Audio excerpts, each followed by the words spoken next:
Hey everyone, we're going to revise postcards that we did today in class. We should have a capper. There's a capper. Okay, we should have one of these at fret 4, so I'm going to put mine at fret 4 just to show you what it sounds like. There's the 4th fret. Make sure it's always nice and close to the frets over here. And let's have a look at the chords. Just going to make some space here for myself. And chords are nice and easy. C, going to go to G, and D. And remember, for the intro, that's all you really do, because he sings like Sunday sitting on your back porch. I came up with a couple of chords and I played for you, for example. And he goes, does a double D at the end there. So play along with the original if you got a capo at fret 4.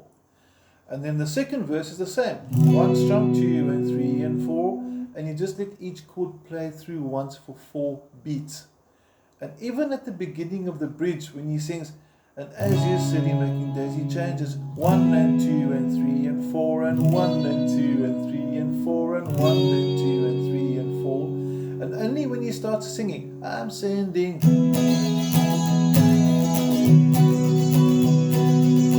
does he start strumming. Okay, now I'm just going to go through to play through all the individual parts, revise the chords, show you what the capo does. Like I said, here's the capo on. 2, 3, 4. 2, 3, 4. Capo off. And now, obviously, you have to zoom out because my chords are down here. 2, 3, 4. So it's a lot deeper. So now, instead of singing high up in pitch, you're singing deeper in pitch. Because that's what the capo did. The capo took you from a lower pitch down here to and then the capo went on and everything went higher in pitch. But like I said, if you don't have a capo, it still sounds pretty cool. It's still a fun song to play. It's still a good song to learn. The rhythms are good. And let's get you playing. Just to recap for one or two of the guys that aren't sure the shapes. C looks like this. Finger 1, finger 2, finger 3. And you strum the bottom 5 strings. When you go to G, finger 1 goes here, finger 2 right at the top, finger 3 right to the bottom for my G. I strum all 6 strings. And then for the last chord, D is going to go over here. Finger 1 goes over here, the 3rd string, finger 2 right to the bottom, finger 3 goes here, and for the D we only strum the bottom 4. Next up, A minor. Finger 1 goes here, finger 2 goes there, finger 3 goes there. Okay, this is just a recap, so you guys should be quite happy with the chords. If you're not happy with the chords, drop me a WhatsApp and I'll make you a dedicated video. I don't want to spend too much time going over the chords because I think you guys did really, really well at the session today with the chord shapes. Okay. Eventually, like I said, there's strumming, and we talked about accents, and we said we're going to be playing certain beats louder, the louder beat being the accent. So we're going to focus in on the strumming hand. And chords are going to play a C, but I'm not going to show you the chords now because I want to focus in on the rhythm so you can see the rhythm pattern happening over here. This is without accents. Remember the strumming pattern?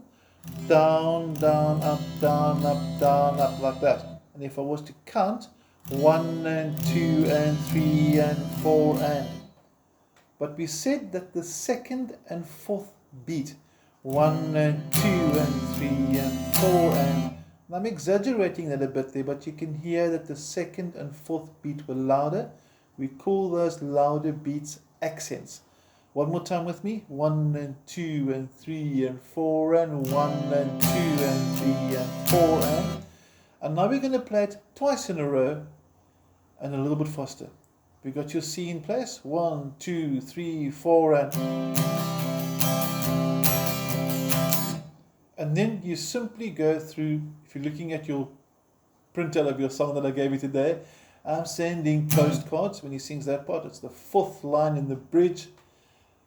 You're going to go through 2 C's, 2 G's, 2 D's, 2 A minors, and I'm going to zoom out a bit there so you can see the fretting hand and the strumming hand, so you can get to appreciate how the chords and everything work together. There's my C, you can see the strumming.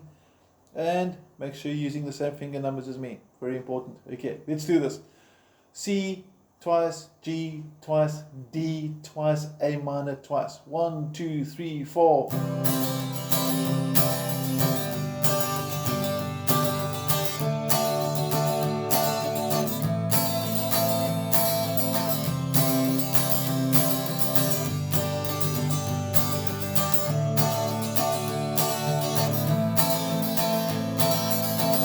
So sort of in a nutshell, that is Postcards. And like we said, if you've got a capper on, it raises the pitch. So if you do have a capper, it's going to sound like this.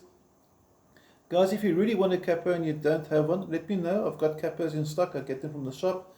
They're going to cost you $100. Just drop me a WhatsApp and say, Ian, please bring me a capper and we'll sort you out. But here it's going to be a bit more head-on view now, and we can see and hear the difference. C, sorry, I should have started on C there. C, G, D, A minor. You can just hear the difference. 1, 2, 3, 4.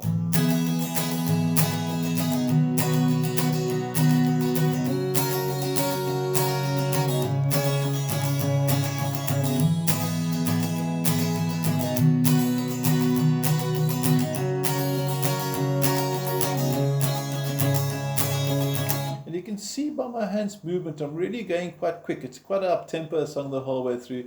And just one last time without the capo, if you're not sure of the strumming, one last time.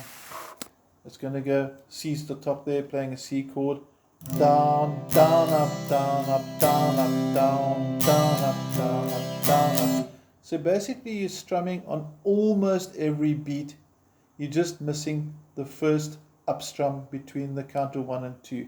1 and 2 and 3 and 4 and 1 and 2 and 3 and 4 and that's pretty much Postcards. Guys, any questions? Let me know. If you need a capper, drop me a WhatsApp, we'll sort you out. Otherwise, have a cool evening and nice playing today. It's sounding cool. Thanks.